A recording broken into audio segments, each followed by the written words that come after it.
সবাই তো দেশ পলাইছে, আমি দেশে, আমার ফ্যামিলি দেশে, আমাদের হাজার হাজার কোটি টাকা নাই যে আমরা দেশের বাইরে বাড়ি গাড়ি কইরা রেখে দিছি, কিচ্ছু করিনি, সব দেশে করছি।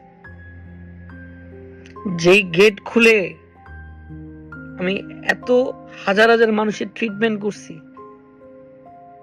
এত হাজার হাজার মানুষের কোনোদিন বিকাশ নাম্বারে বলি নাই যে আপনি আমার টাকা পাঠান, আমি বন্যায় আছি বিকাশ নাম্বার দিচ্ছি টাকা পাঠান, এই কথা কোনোদিন আমি বলি নাই, কোনো জায়গায় না, কোনো জায়গায় না। আজকে আমার মাই টিভি